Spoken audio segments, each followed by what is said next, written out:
Well, I'd like to welcome you to another episode of Create or Die, the show where we talk about all things creative. Now, you may think, hey, I'm not creative. Maybe this show isn't for me. Well, I'm going to tell you, this show's for everybody, because ain't nobody got no creativity up in them. And this is the place to help you draw it out.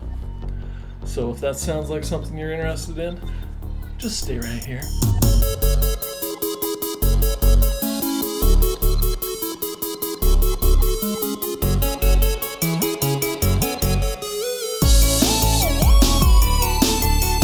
And I'd like to thank you for being here and for supporting the program.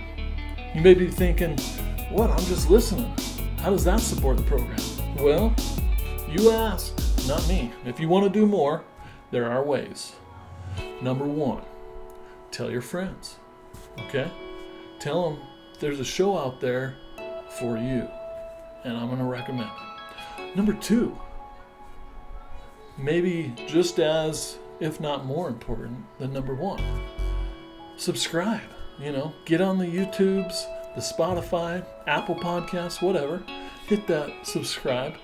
Let people know that you're proud to get this served up every week into your digital delivery system. DDS. That's what we're going with. That's number two.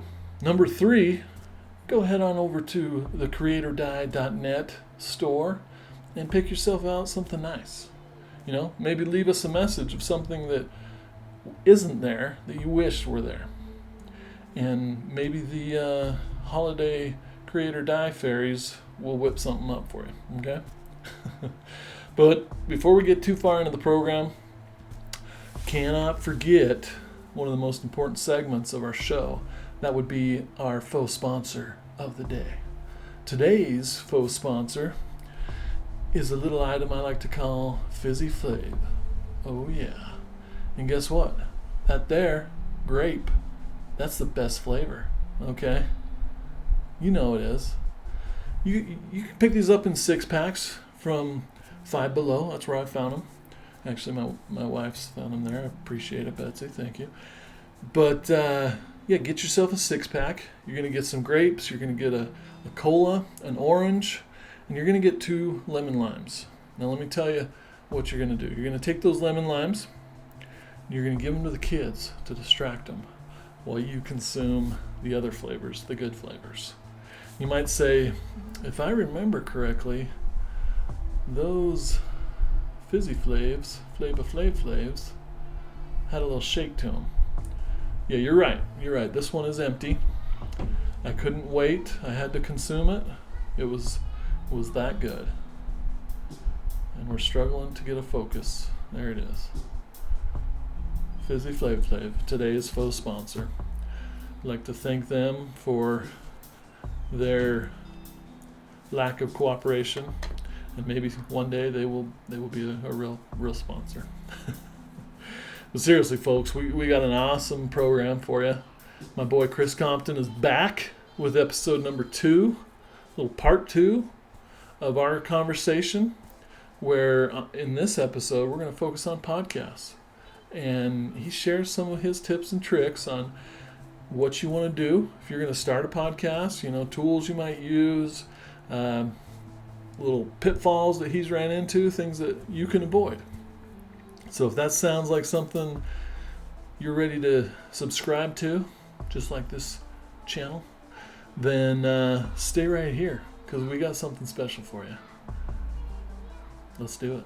Well, so not a great segue, but yeah, we were talking about the design and from where our connection and how it held me too with Mrs. Morrison and everything like that. But on the podcasting side, I have a movie review podcast. It's called Should You Watch This with the Popcorn Priest. Go check it out. I think you will like it. Yeah. But I used to watch movies with my mom. Humans watch movies. It's not like a new thing, but I used to watch movies with my mom on short days, and there was this specific, there wasn't like chains of video rental. This makes me look super old, but like it was a video rental store and it was called Video Express. Yeah. And it was in Roy and it had a sick logo, like with the cool 80s lines off the side of it. I remember it well. And we would like get movies that were super old, like Hitchcock movies. And Nice.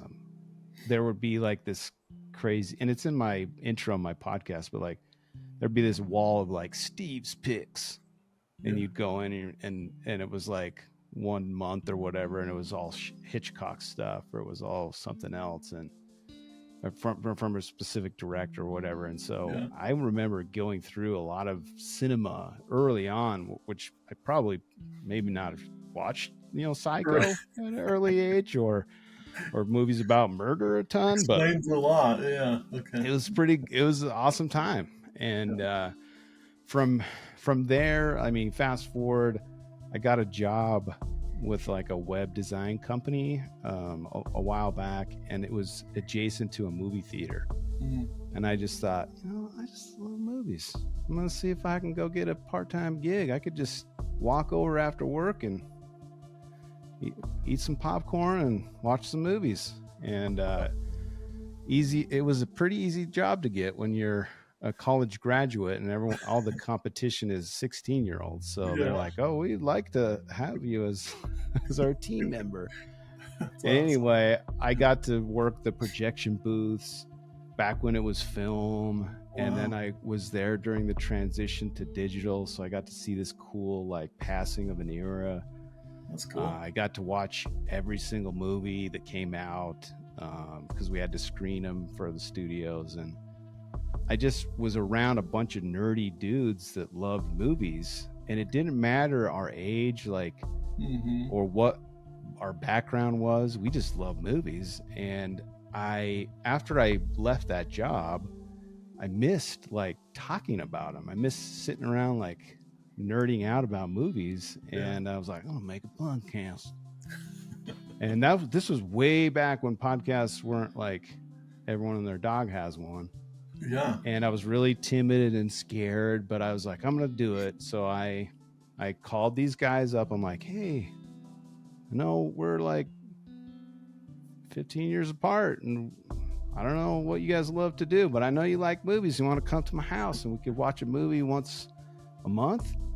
And like, and I'll record us talking about it after. And so I probably recorded like 5 or 6 years of like content, and I never did anything with it because I was just so either busy, that everyone has all these dumb excuses. Oh, I gotta wait for this thing, or I gotta do this, and I remember sitting on all this stuff, and it wasn't great.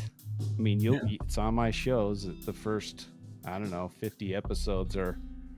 You can see my progression, which I don't care. I thought it would be cool to be able to showcase like where I've come as a creator, content creator. And so I got furloughed from one of my jobs during COVID, and it sucked rocks. And I was feeling down and like, pretty introspective. And I remember I had a really cool coworker. His name's Bill Curtis. And he's like, hey, you should do your podcast.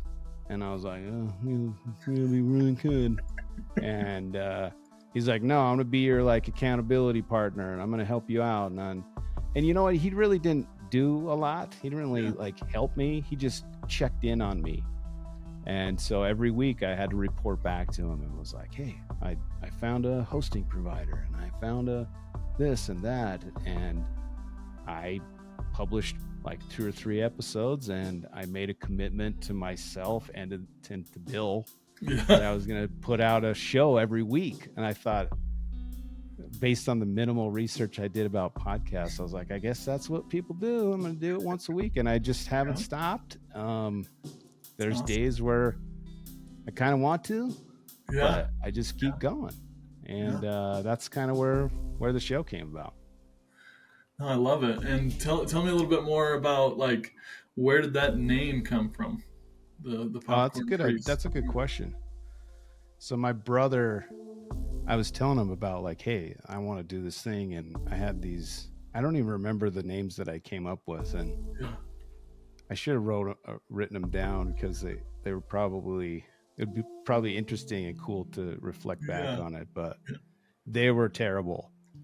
And I shared them with my brother, and he's a creative guy too, and he's been a designer, he's been a creative director. He does something completely different now, but I like to bounce ideas off of other creative people, which everyone should, obviously. Mm-hmm. But he's like, he listened to a couple of episodes that hadn't been published yet, and he's like, you're asking people if they should watch something, you should call it "Should You Watch This?" And I was like, okay, that sounds good. And then I added the moniker of the Popcorn Priest because someone gave me a Gmail email address with that, and I just thought it was funny and cool, and it sounded, I like the alliteration of the P's.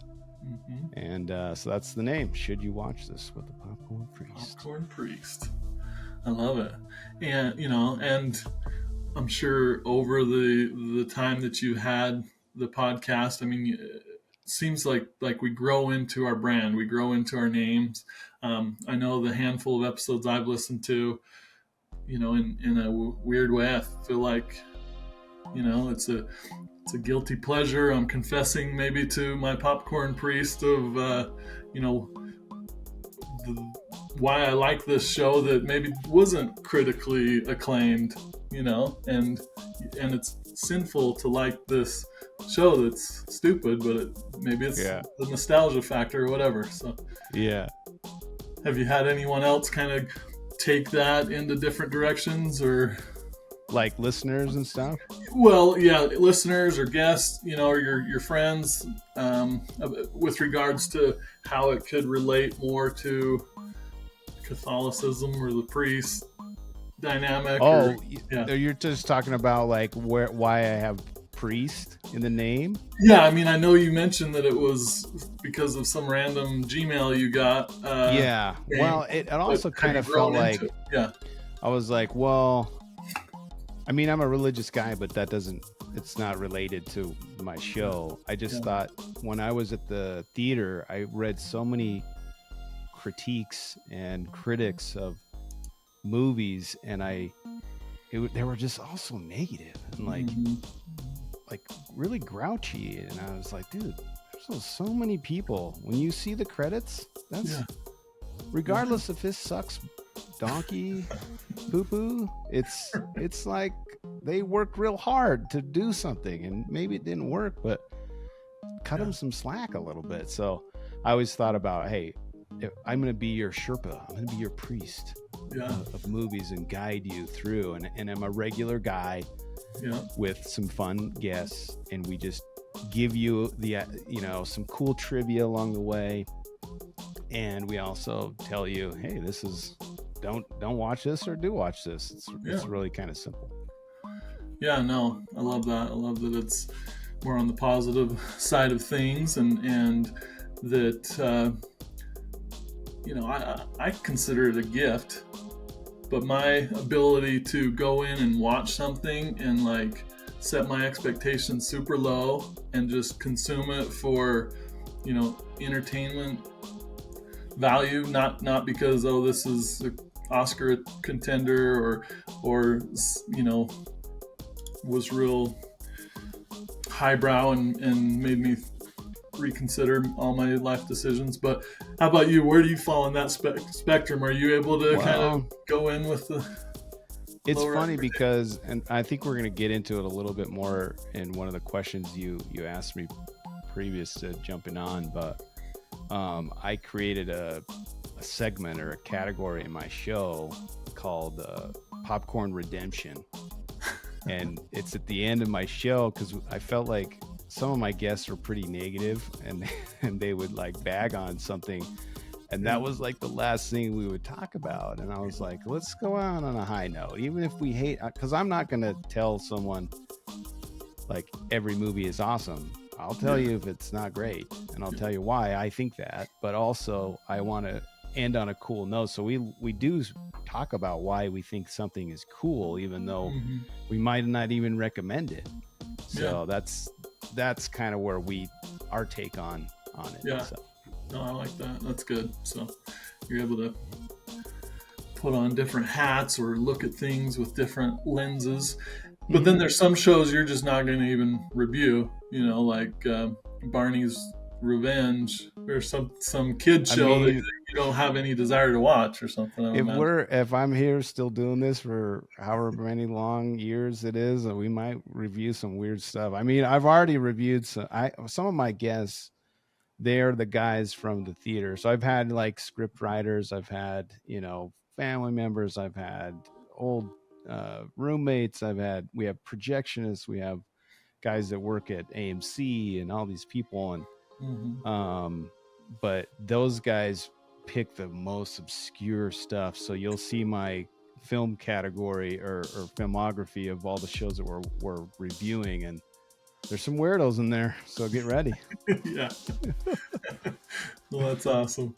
So you've been doing this podcast for several years. It's been on the air. It's been out in the wild for 3 or 4 years. But what kind of things have you done to help level up your game? Because I know you've said those first 50 weren't the greatest, and I'm sure you're continuing to level things up. Yeah.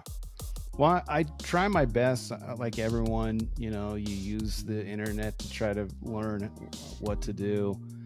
I even took some lame courses that I bought that were not great. A lot of them told me stuff that I had already kind of learned just by my own research. But I did go through some phases, and I think it'll be helpful for people who are just getting into podcasting, because I went from just using my iPhone, like I literally didn't have anything, and that's, I think it's okay.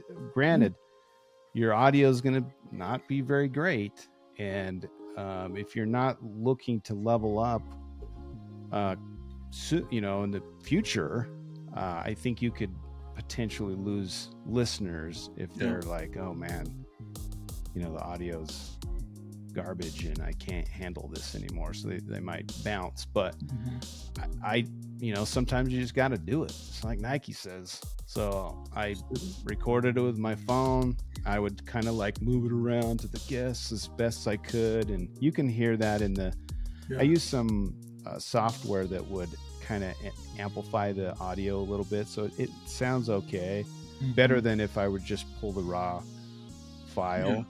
But I use my iPhone first, and then I use this little guy that clips onto your iPhone. It's a Zoom product, and it's directional, so it was like $50 or something. And then I got some better directional audio. I still had to move it around like an idiot. And then I went from that to the Zoom H6, which is a really great product. It's a handheld device that you can plug in 4 XLR mics to.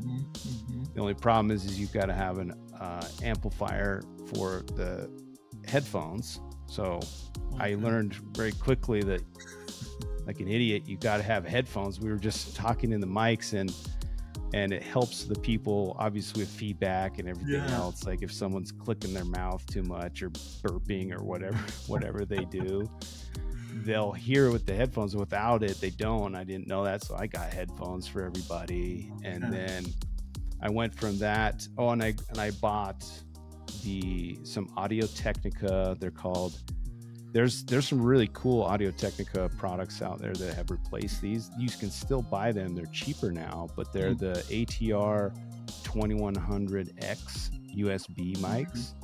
They were like $120 at the time. Now they're like 60 or 70, and they're really great. I think it's a cardioid mic, and it's designed to just capture the audio from right here. And they're super inexpensive, and they come with little cheesy stands that you can use if you don't have anything. Yeah. And then I upgraded to because I see all the guys on Joe Rogan and everybody's got the Shure SMB, so I gotta have it.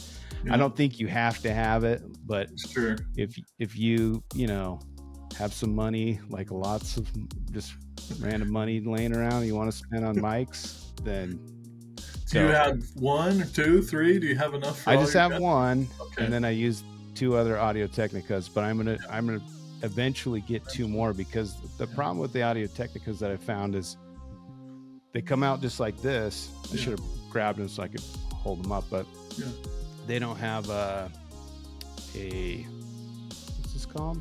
The noise diffuser or something. Pop filter. Pop filter. There you go. That's the word. So they don't have a pop filter, so I had to buy these, armatures that come out, and it has those circular disc things. Yeah.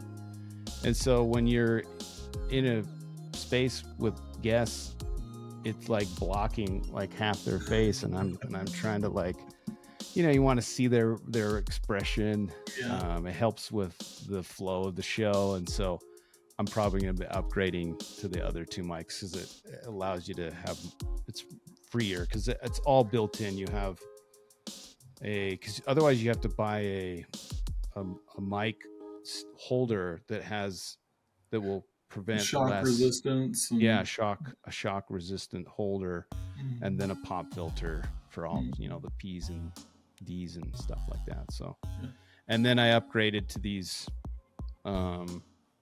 armatures, the mic stands called the Rode PSA 1.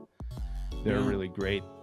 They have new ones that are better, that have better cable management. Like I fed my cable through the channel. I saw this guy on YouTube. He cut the cable and resoldered it. Are you so serious? That you can. Wow. Yeah, my dad, because he's a stained glass guy. Yeah. Call back to the earlier in the show. There you go. He soldered the stuff, and then I was able to get a nicer looking, presentation. Yeah. But you must be a designer. And then my editing, I just use a GarageBand. Yeah. I know there's way better stuff to use, but it's simple and quick and gets the job done. And you do some kind of on the fly, real time editing, if you will. Yeah. Where you can plug in. Yeah, I have this little guy. It's called the PodTrack P8. Yeah. And it's a sweet unit. Again, if you got some money, you just don't need anymore. Zoom will take it. Yeah. And it has 6 inputs. You can do remote interviews. You can add sound bites. It's got all the mixers, and there's a couple versions of it out there that other people make. Rode makes one that's really cool. Yeah. But yeah, this one has your Zoom H6. Is that correct? It replaced the Zoom H6? Yes. Yeah. It replaced the Zoom H6, and it replaced I don't have to have a separate headphone amplifier. Oh, and then I don't have to have it's called a cloud lifter, which basically amplifies the signal. It's all built into here, so I don't have to have any peripherals. And the nice thing for me, because I do a lot of podcasts remote. Yeah. I can pack all this stuff. This takes batteries, or you can use a power bank and just plug it into the USB-C, and it powers off of that. And then I have a bag that I use that I just grab all my mics and my stands, and I can just put them on any table, and I'm good to go. Nice. That's awesome. So yeah. Once you've arrived as a podcaster, then you can get all of that sweet gear. Like Chris. Yeah. I'm still working. That's why I keep my mic hidden, because it's not as cool as yours. It's just the Hyper X LED colorful thing. It's good.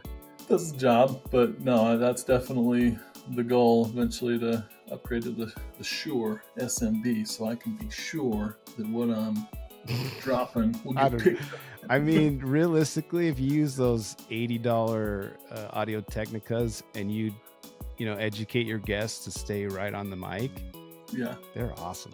They sound really good, and you don't have to do a ton of editing.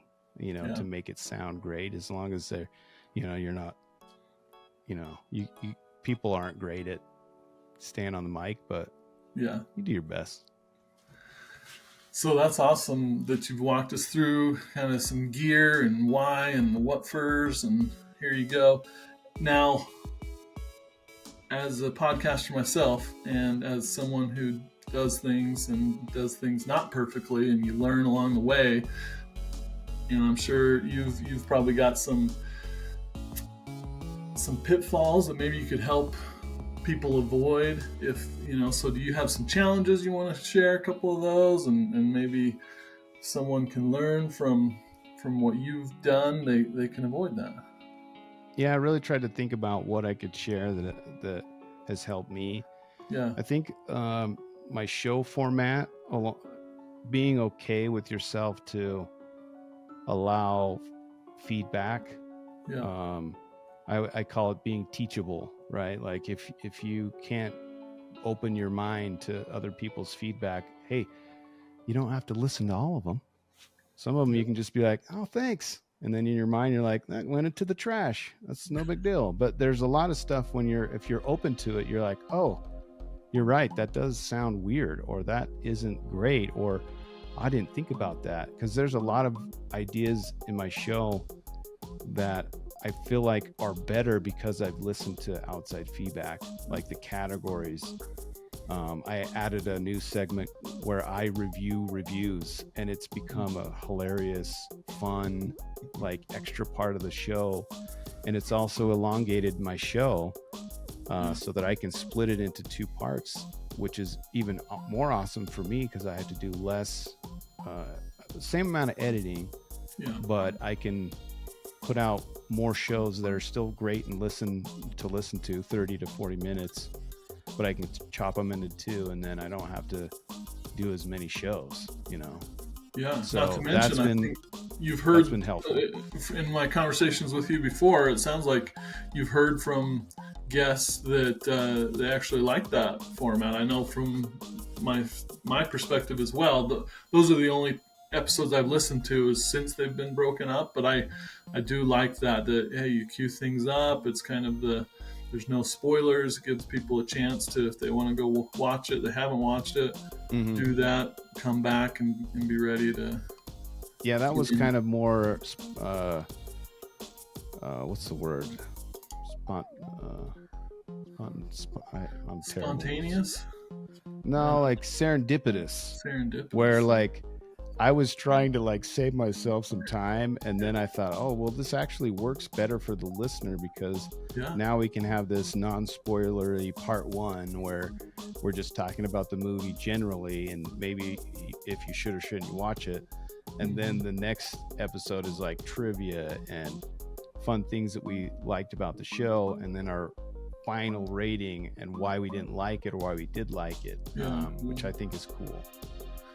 Talk about specifics about the ending or the climax and why this worked or it didn't. And I think that's great. I think the other thing that the biggest challenge is, and this is probably for everything in life, is starting, like working out or, eating better or getting better sleep or whatever it is in your life. Like just doing it, starting is the hardest thing. And that was my case. And I wish I would have started earlier, because I probably my show would have been better or bigger or, more following, because there was less competition back when I should have started. So just do it, just go, just start.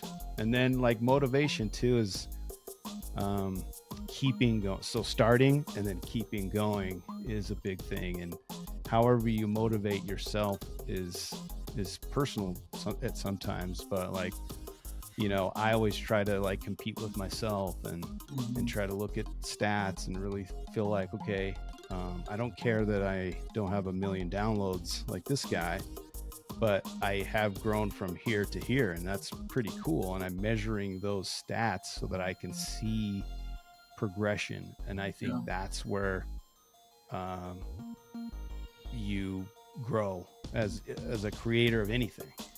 No, I totally agree with that. And I yeah. looked it up, dude. Like, Okay, let's hear it. And I don't know.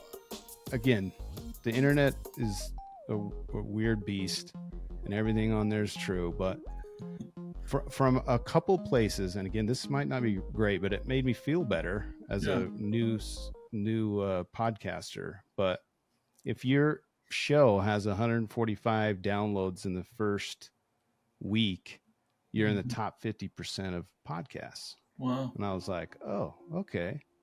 And it obviously jumps exponentially from there. 1,200 downloads in the first week to 30 days, you're in the 20 percentile. Then it goes 3,500, 10%, then 8,100, then 20,000, top 2%, and then 35,000, you're in the top 1%. So it kind of puts things in perspective. Hopefully it doesn't make anyone discouraged, but like you're still like, okay, I'm still doing this. Yeah. No, that's good, and that's helpful. And honestly, that's one thing I like about podcasts. Now, maybe saying stuff I shouldn't, but I'm going to say it anyways, is that it's not like YouTube where they throw all your stats out there for everybody to see, like, oh, this only got 1 like and it only was watched 4 times or whatever. And with the podcast, that stuff's just kind of, not important. It's in the background. You either like it or you don't. So I think it gives new people a little bit more of a more fair starting place. Yeah. Because, sure, I'm sure behind the scenes, those shows that are performing better are getting served up and recommended by Apple or Spotify or wherever. But if you're getting started, you don't have a full time, like 40 hours a week to dedicate to your podcast and marketing it and everything, and you're trying to grow it slower on the side, then I find that helpful. Yeah. Well, I read something the other day that I thought was really motivational to me. It just kind of took my perspective and twisted it, the 1 degree. But this gal was writing a post about how do you measure success, and if you think about if you went to pitch an idea, or you wanted to sell a product or something to someone, and you booked a room at the local Holiday Inn in their conference room, and 100 people showed up to listen to your thing, that would be pretty awesome. You feel pretty cool about that. So when I get 150 downloads in the first 20 days, I'm like, hey, that's how many people showed up to my Holiday Inn event. This is really cool. So just try to put things in perspective, and I think that will help you keep going. Oh, that's a great piece of advice, because on the internet, it's easy to compare yourself to others and be like, well, this person would have had 50,000 people in their Holiday Inn room, and that would be uncomfortable and probably get in trouble with the fire marshal. So yeah, well, and YouTube and podcasting are so different. Like a video that has 100,000 views, comparable to a podcast that has maybe 500 downloads, might be around the same. Like, it's not the same, and people don't really they're so ingrained in seeing social media and like Instagram and posts that they're the same, and they're not. The stats don't measure the same way, in my opinion. That's really good. And so you've talked about that awesome nugget about the Holiday Inn and how that's motivated you. Do you have other things that have motivated you along the way that's helped keep you going? Yeah, I think for me, because I create stuff for companies and businesses that help them make money. A lot of the times I'm sitting in a room with 8 people that are telling me what to do, and change this. I got copywriters, I got legal team, I've got Susan from accounting, and it's just like, hey, and it, you just have to make stuff that pays the bills. And I think I'm not saying everyone should have a podcast, because I don't want to compete with myself, but I also think that there's tons of stuff that you can do that let you have that full creative control. And it's nice to have those projects coming around. And this is one of them for me, that I can just do whatever I want, and I don't have anyone to tell me what to do. And that's motivating, and also enjoying the process of learning and growing at a thing. That's really satisfying to me, because at the end of the day, if we're not learning and growing, we're never a plateau. It's either this or that. So amen. Yeah. And then I think I mentioned it earlier, but competing with myself.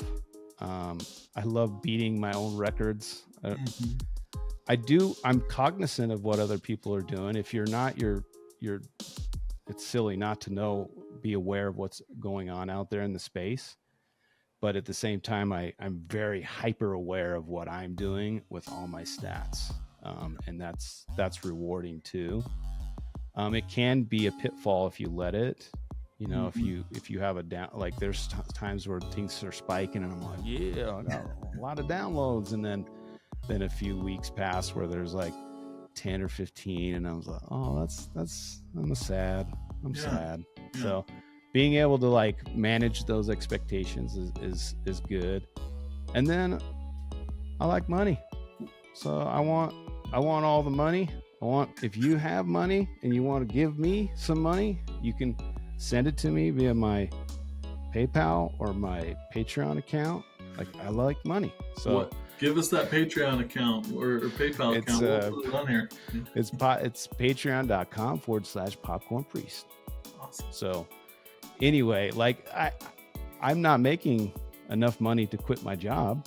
Yeah. But I have had some sponsors. I've had some silly sponsors. I had one that was it was like a man groomer, and it was called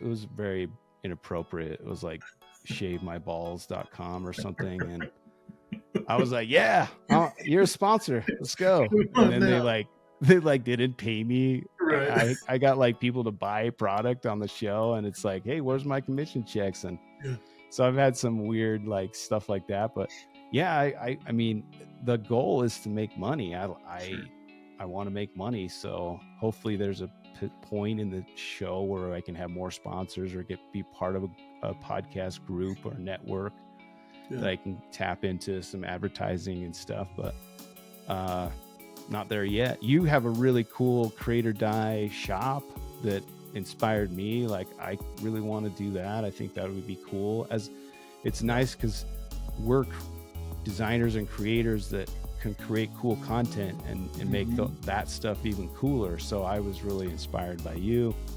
So those are the kind of the main 3,000 foot view of what motivates me and how to keep going.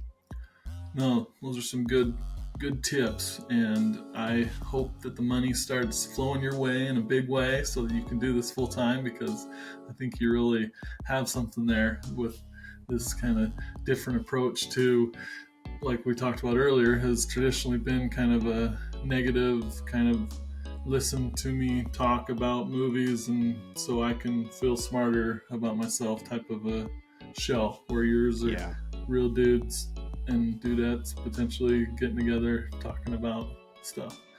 And so I love that. Those guys' poop doesn't stink anymore. My poop stinks. It's still fine. does. Yeah, I'm a normal guy. And also, if you've read in the news, Rotten Tomatoes, the studios have been paying for the last 5 years. It's verified. Are you serious? People to get better reviews so their Rotten Tomato score is higher. Oh, yikes. My reviews are untainted. Right. They're free from corporate bias. Yeah. So come on, listen. Exactly. It's going to be the next Rotten Tomatoes for sure. The one you can trust. So no, you've given us some great advice, and I, kind of what motivates me, what I hear from little bits of inspiration from people who are doing a good job at this and have done it for a long time and have proven track records and everything is that I think if you can just stay positive and hopeful and have that type of attitude that I'm just one deal away, one listener away from changing this into a big thing. It's not like, oh, I've had really slow, steady growth, and so if I project that out 10 years from now, it's not going to be great. You can hockey stick it anytime. And really, yeah.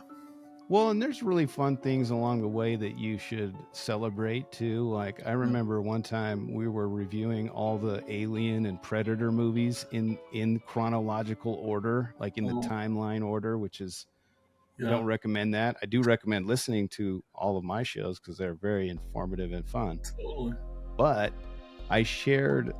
we were talking about one of the stunt performers who's a pretty famous, super tall dude. His name's Ian White. Yeah. And I was like on Instagram, and I was like, we made these little promo clips for the show, and I like tagged him and I sent it to him. I'm like, hey Ian White, you're so cool. You're the best Predator of all time. And then the next day, like the Predator is following me. I'm like, yeah, like this was so cool. And he like messaged me and he's like, thanks. I'm glad that this is resonating with so many people. And so there's like fun little things like that happen along the way that you're just like, the Predator follows me.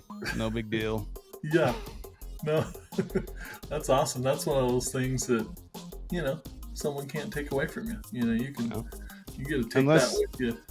The venerable Ian White unfollows me, which don't do that, Predator. Don't do it. No, that's awesome. So let's say, someone is listening to this and they're like, okay, this is my sign. It's time for me to start that thing. I'd say no matter what it is, creative interest or whatever, but specifically a podcast, let's say, because that's what we're talking about. What kind of 2 or 3 pieces of advice would you give that person?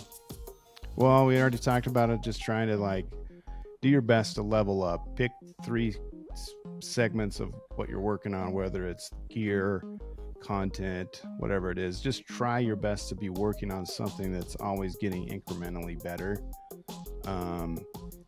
I would say a word of warning that's been something that's impacted me recently is like, there's a lot of people on Instagram, social media, people that want to,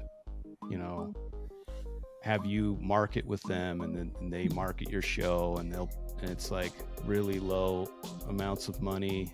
And I was like, I'll try that. And I, gave some guy $50 and all of a sudden I see this huge spike in downloads and I was like, oh, this is sweet. But I don't really know, like, are they bots? Are they bots following my Instagram? Or are they real people? Are they fake downloads, meaning some computer is just downloading them? I want people to listen because I think I have something cool to give. But I'm not really sure where to go to get like legit marketing at this point in my journey. So if people know, please comment and let us know, because I would love to put some dollars towards it. But I think I've spent some dollars on Instagram. I've done some Instagram ads. I've done some other things, and some of them are good. Some of them are not so good. And some of them I'm not really sure.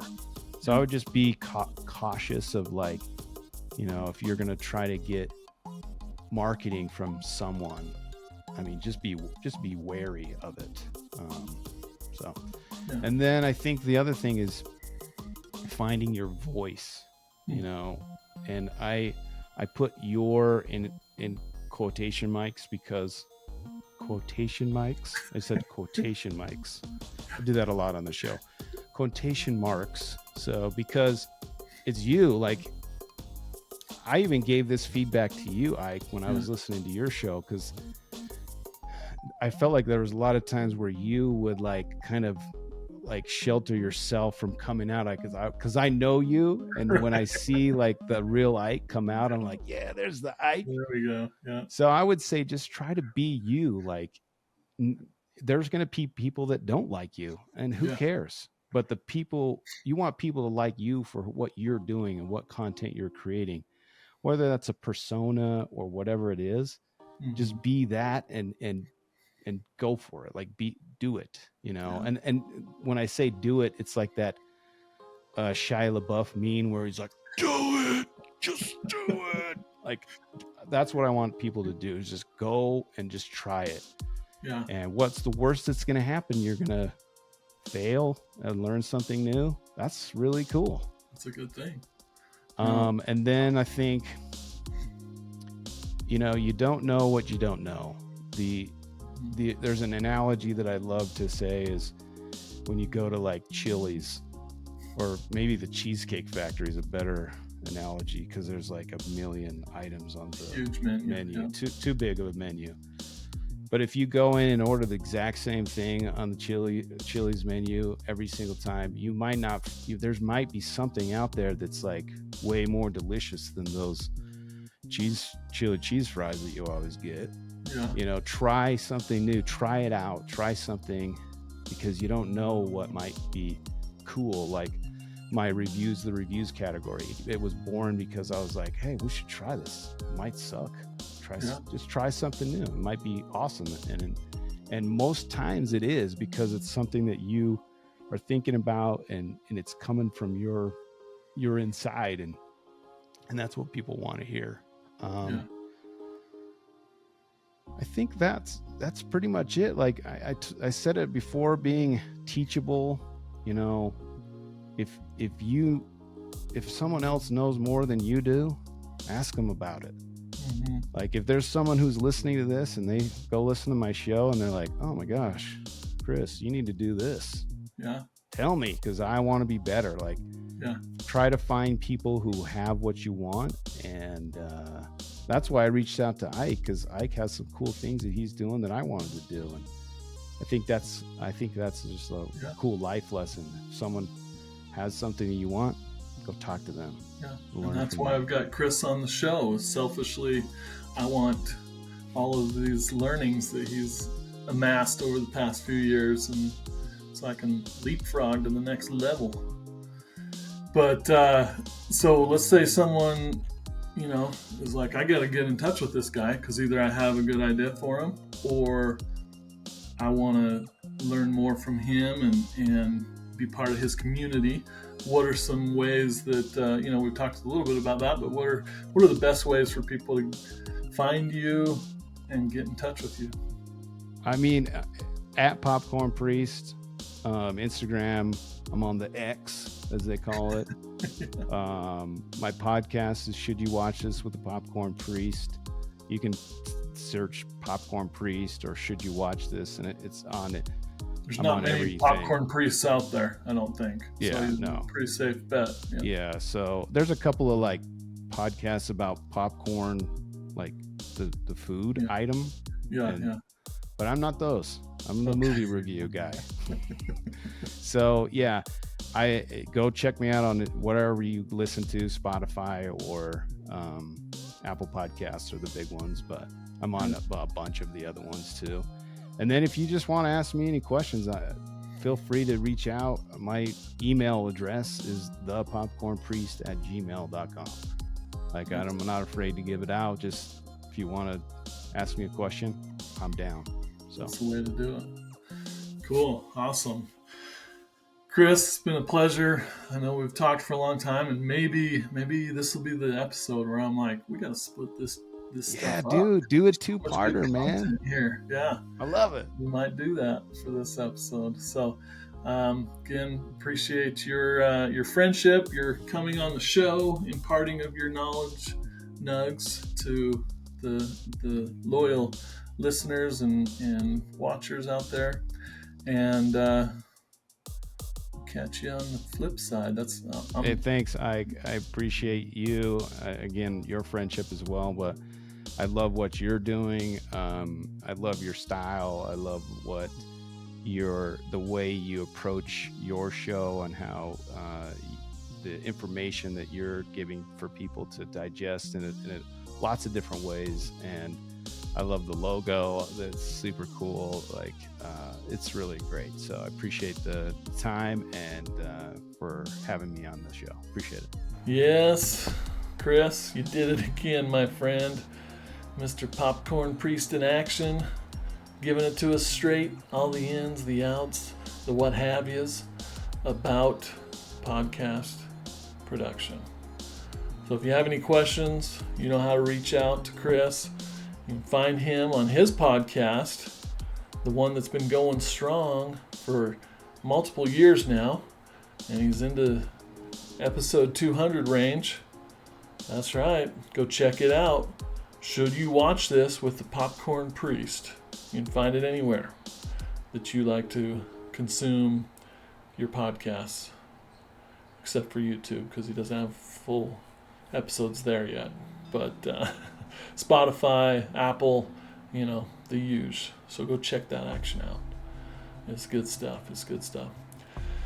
So here we are. We're at the end of another episode. And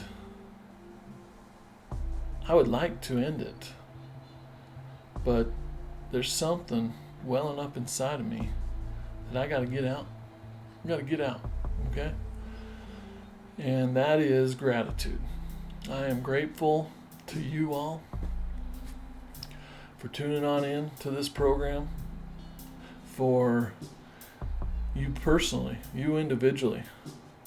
I appreciate you. I know that you have that power within to create and be the best that you can be, and I hope that you're finding some kind of value out of this. And I genuinely hope that you continue to tap into that well of creativity that we all have. So until next time, my friends, keep on creating. Create or die.